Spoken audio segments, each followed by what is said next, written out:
Necesitamos hablar. Necesitamos hablar.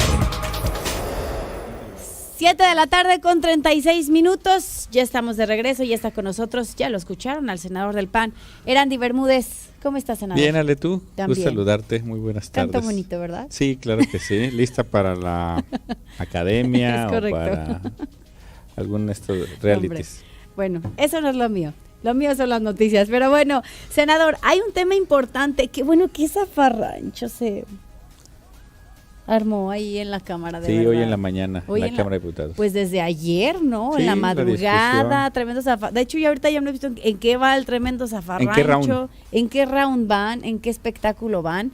Pero bueno, se aprobó en lo general la miscelánea fiscal 2022. La Secretaría de Hacienda y Crédito Público dio a conocer, entre otras cosas, creo que hay 4 puntos que son como los primordiales que podríamos platicar de esta miscelánea fiscal, que habrá... ¡Ay! Ahí está la mosca. La mosca. Que habrá de pasar a la Cámara de Senadores, pero uno de los puntos que ha sido polémico es que los mayores de 18 años deberán inscribirse al SAT, aunque bueno, no tengan trabajo ni ingresos fijos. Todos los mexicanos mayores de edad estarán obligados a procesar su RFC y bueno, que no van a reportar ni demás, pero a ver, en específico, este punto... Efectivamente, el gobierno federal hoy quiere que todos los mayores de 18 años, pero no va... Hay que leer entre líneas, ¿eh? No es que todos los que sean mayores de edad, ¿eh? Son todos, por ejemplo, los que están en un tianguis, los que están en un mercado, por ejemplo, los jóvenes, todos los jóvenes, lo primero que van a hacer es sacar su INE para poder ir al antro, para ir de fiesta, pero también ir al SAT a registrar sus huellas, su iris y todo, para que el gobierno federal sepa. Y supongamos que el papá le deposita al hijo porque el hijo tiene 18, 19 años. Porque es estudiante. Y porque es estudiante, y entonces el SAT le va a decir, ¿y ese ingreso qué onda? Y entonces el papá, él puede decir, es que es dinero de mi papá. Ah, perfecto. Entonces ya después le van a preguntar al papá, oye, ¿y ese dinero de dónde? Ah, que es de mi trabajo. Oye, pero vi que le depositaste algo extra, ¿ese extra de dónde es? Al final lo que quiere el gobierno de Morena, es tener el control total y absoluto de los ciudadanos, de todos los mayores de edad. Y hoy leía un Twitter de un compañero, un amigo, que decía, y que me llamó mucho la atención: trabajas, impuesto; estudias, impuesto; compras, impuesto; vendes, impuesto; generas, impuesto; no estudias pero votas, te doy una beca. Así de este tamaño es lo que están visualizando ellos, y me parece que al final, en lugar de que el gobierno esté pensando en cómo genero empleo para todos estos jóvenes que tienen 18 años o más bien lo único que quiero es tenerlos aquí, que dependan de mí, pero sobre todo tener muy claro quiénes son para ver dónde están, y sobre todo lo ven con un tema más allá de recaudatorio, con un tema electoral, porque ellos mismos lo dicen. No, es que lo único que queremos es que se registren, pero que no puedan recaudar, porque sabemos que no están recaudando. Si no pueden recaudar, si no van a tener una actividad, entonces ¿para qué los quieres en el sistema? Que tal vez uno de los argumentos es que México es es un país en donde no se pagan tantos impuestos como los países desarrollados y demás. Por ejemplo, aquí estaba justamente leyendo el dato. México ocupa el último sitio en recaudación en zona de la OCDE, ¿no? Entonces... Perfecto. Pero entonces vayamos a lo que hacen precisamente los países de la OCDE. ¿Cuál es? Eliminar la tasa cero, que no haya exención. El impuesto que los países de la OCDE que recomiendan que se pueda cobrar es el impuesto al IVA. ¿Y esto qué es? Pues eliminar tasa cero, poner un impuesto en alimentos y medicinas, por mínimo que parezca o por mínimo que sea. A lo mejor si el IVA lo pagas en 16%, pues que pagues el 1%, pero ahí tener muy claro que ya todo mundo tiene que pagar. Por eso es que se crearon muchos mecanismos de control. El IEPS, por eso se creó el mecanismo de control de los impuestos al efectivo. ¿Por qué? Porque tenías que cerrar estas aristas. Pero si con esto, que lo único que estás diciendo es que quiero que se registren los jóvenes, todos los mayores de 18 años, habla de los jóvenes, pero no es los jóvenes, es todos los ciudadanos que hoy Claro. no estén registrados. Sí. Y entonces quiero saber qué están haciendo. Pero el gobierno no les está ayudando para generar estos ingresos, ¿eh? ¿No hay un beneficio en el hecho de que todos estén inscritos y que de alguna manera esto pudiera terminar un poco con la informalidad? Porque también hay inconformidad de aquellos que Claro. dicen, bueno, yo sí pago impuestos y todo, y aquellos que viven en la informalidad pues no lo hacen y entonces nos está tocando más de esta parte. ¿Pudiera Efectivamente. equilibrar de alguna manera la balanza? No lo va a poder equilibrar porque para eso el impuesto que realmente equilibra la informalidad es el IVA. En el momento en que nosotros eliminemos la tasa cero y podamos establecer que todos los productos paguen un impuesto, aunque sea diferenciado, ahí terminas con la informalidad. ¿Por qué? Porque aquel, por ejemplo, que vende en un mercado, en un tianguis o algo, y al momento de saber que ya todos los productos van a pagar, pues entonces él va a decir, sí me conviene deducir impuesto, compararlo con mi ISR, y entonces puede decir, entonces sí me conviene deducir o no, pero al final del día el que consume paga impuestos. Te pongo un ejemplo muy rápido. Por ejemplo, tú vas al supermercado y tú vas a hacer una despensa de 1,000 pesos, ¿no? Porque tus ingresos así te lo permiten. Y tú estás dejando de pagar, si pagaras 10% por esos impuestos, pues 100 pesos, ¿no? Pero alguien que tiene 100 pesos que puede comprar de despensa, pues estaría pagando ese 10%, entonces estaríamos hablando que son 10 pesos. El que deja de pagar el IVA es el que consume más, no el que consume menos. Y ese impuesto en la OCDE y en todos los países desarrollados y de primer mundo, pues está comprobado que es el impuesto que ayuda a eliminar la informalidad. Ahora, hablando de deducciones, también hay un punto importante referente a esto. Contiene dos importantes cambios esta miscelánea fiscal en materia de deducciones. Uno está relacionado con los donativos, Sí. planes personales de retiro y aportaciones complementarias de retiro contenidas en el artículo 151 de la Ley de Impuestos sobre la Renta. O sea, para el caso de las donaciones que haga un contribuyente persona física tendrán esa limitante global para deducirla como un gasto en la declaración anual. En número, o sea, en palabras sencillas, ya no se van a poder hacer tantos donativos como antes. Efectivamente. Y entonces esto pues también tiene preocupados a muchas asociaciones. 9,000 organizaciones hay en el país que reciben donaciones de cualquier persona Sí, física sí, o sí, moral. sí, sí. 9,000. Representa alrededor de 8,000 millones.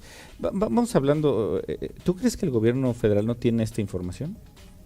De que hay 9,000 organizaciones que no van a poder recibir el recurso. De hecho, por aquí yo tenía el dato de todas las que han desaparecido. ¿Tú en crees los que no últimos tiene el 2 gobierno años. federal esta Claro. información? Sí, ¿Por qué por creen que lo supuesto. hacen? A ver, vamos haciendo esto. Porque al final del día el gobierno quiere tener el control de todo mundo y entonces decir, tú no le puedes dar a la organización que ayuda con los niños de la calle, o la organización que ayuda con los niños con cáncer, o a la organización que ayuda al rescate de animales en la calle, pues ya no les vas a dar. ¿Por qué? Porque yo te voy a decir hasta cuánto les dones. Y entonces, ¿qué es lo que está haciendo el gobierno? Pues tener el control. Al final del día es tu ingreso, ¿no? Y tú sabrás qué haces con tu ingreso. Pero el que el gobierno te diga, yo te quiero limitar hasta cuándo está tasado que puedas dar el dinero. Hasta este es el límite, Ale, que tú tienes para dar de los 100 pesos que tienes Claro. de ganancia, tú puedes dar solamente hasta 14 pesos. Pero, por ejemplo, le puedes decir, ¿y por qué 14? Yo prefiero dar 30 en lugar de dártelos a ti. Y entonces el gobierno dice, no, ahora me los vas a dar a mí. ¿Quieres donar dinero? Me lo das a mí. No se lo das a la organización. ¿Y qué va a pasar? Pues van a desaparecer muchas organizaciones. Eso también hay que entenderlo. El gobierno es enemigo de las organizaciones de la sociedad civil. De y hecho, él también quiere que terminen. El presidente siempre se ha expresado Claro. que no confía mucho en No estas confía en las organizaciones. Pero ¿por qué ni en podemos el manejo de dinero que hay en estas. Y entonces, ¿por qué sí podemos confiar en alguien que al final del día, al día de hoy, no ha transparentado los ingresos? Te doy un dato. La deuda pública,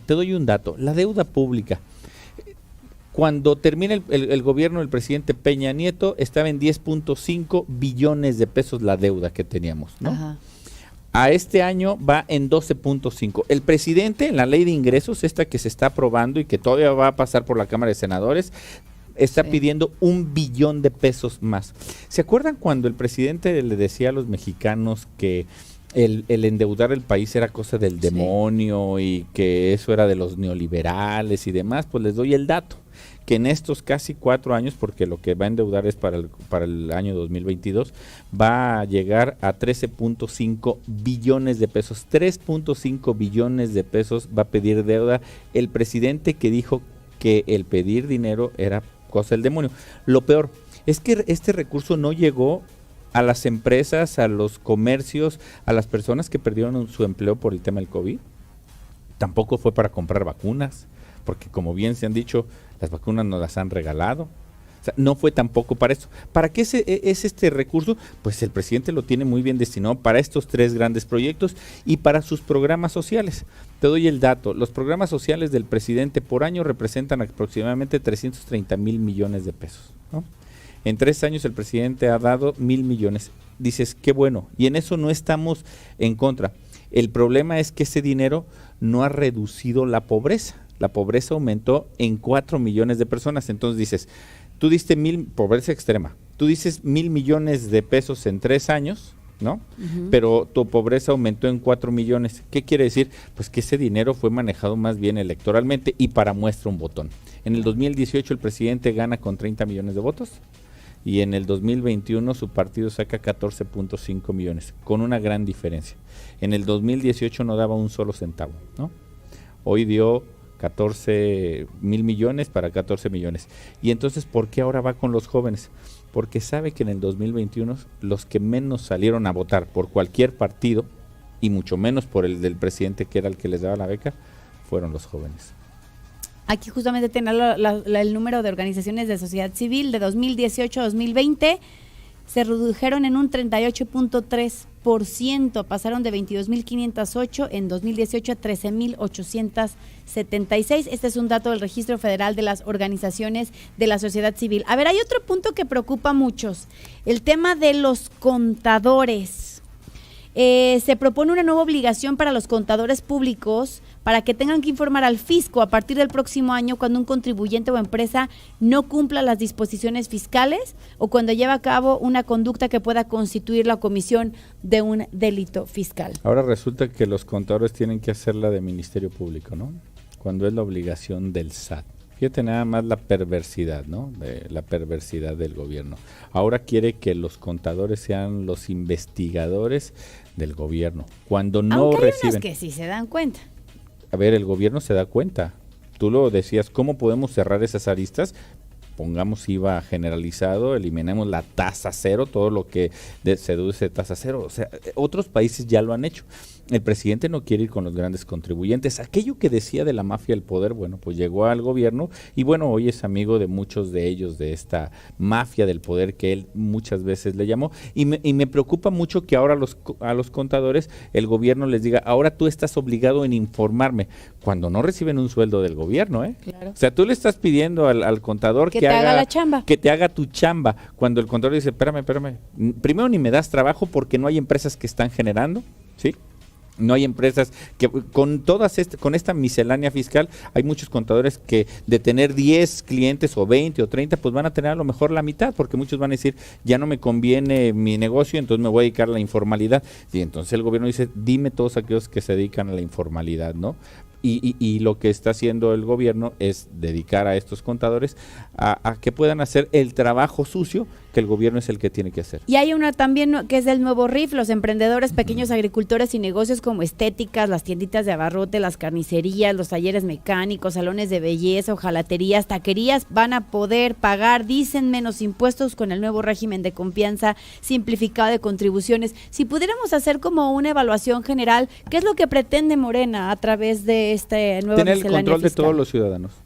Ser el gran Big Brother de todos los ciudadanos. Eso es lo que pretende el gobierno. ¿Se acuerdan cuando el presidente decía en campaña que cuando él fuera presidente no iba a generar nuevo impuesto ni ningún régimen porque decía que con los simples 600,000 millones de pesos que se ahorraría por la corrupción, con eso tendría para gastar, para cubrir todas las necesidades del país? Bueno, habrá que traer nuevamente ese video de hace algunos 3 años y medio del presidente. Y aquí lo habíamos de decirlo para decirlo a los ciudadanos, como aquel video que te lo voy a mandar ahorita, cuando el presidente decía que él siendo presidente, la gasolina iba a costar 10 pesos. Y no los 14 que costó cuando él entró de presidente, ¿eh? No costaba 20, ¿eh? El último año, cuando él toma la presidencia, costaba 14 pesos.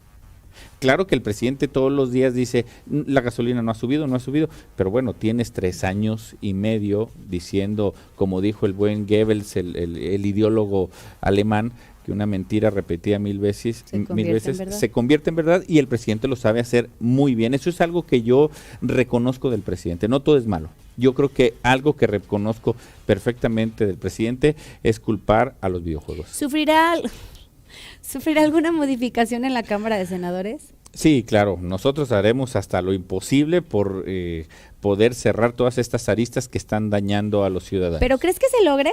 Por todo ese tema del coqueteo PRI, porque siento que ya el tema del PRI, más que una cuestión partidaria, se convirtió en una cuestión de convencer de uno por uno, ¿no? Mira, el juego está ahí. Entonces, te comento, en la Cámara de ¿crees Diputados, que se logre y qué crees que se logra modificar en la Cámara de Senadores? En la Cámara de Senadores tenemos una composición distinta. Los senadores del PRI tienen otra idea. No están tan comprometidos como los diputados del PRI, sabes a lo que me refiero, no están tan comprometidos. Lo que me preocupa más bien es el Verde, porque el Partido Verde en la Cámara de Senadores es quien le da el gane en una mayoría simple a Morena. Ese es el tema, ahí es donde estamos entrampados. Entonces, ¿qué necesitamos? Pues que los ciudadanos se manifiesten, que los ciudadanos salgan y digan también. Hay cosas positivas de la miscelánea, sin lugar a dudas, hay cosas positivas, pero todo aquello que atenta contra tu derecho, contra tu libertad, contra tu empleo, contra tu propia generación, eso es lo que estamos en contra, ¿no? Senador, sirve que los mexicanos salgan y se manifiesten, claro, porque nos hemos manifestado de miles de cosas y al final no pasa nada. Yo te lo digo, en el 2018 los mexicanos se manifestaron para que el presidente López fuera nuestro presidente, porque había este hartazgo de corrupción y este hartazgo. Pero a través de un voto, por ejemplo, en este tema de la miscelánea, ¿cómo nos manifestamos? ¿Cómo hacemos algo? Haciéndole sentir al final del día al legislador, cualquiera que sea del partido que sea, que están los ciudadanos viéndolos y que el día de mañana será el ciudadano el que pueda castigar o premiar a aquel que haya hecho en favor o en perjuicio de los ciudadanos. Ay, cómo me han correteado hoy, ya voy, no me alcanza el tiempo, senador Erandy Bermúdez, gracias. ¿Dónde podemos encontrarlo? Mis redes sociales, @Erandy Bermúdez, Facebook, Twitter, Instagram, TikTok y todas las TikTok también. Claro, ¿no te acuerdas? Ya hicimos un TikTok. Sí, es cierto, claro, hace el mucho, primero. Ya no hemos repetido ninguno, senador. Bueno, vamos a la pausa, me faltan como 2 horas en el día de hoy. Vamos a la pausa, gracias, senador. Gracias, Ale. Contáctanos en Facebook, en YouTube, TikTok, Instagram, Noticieros en Línea.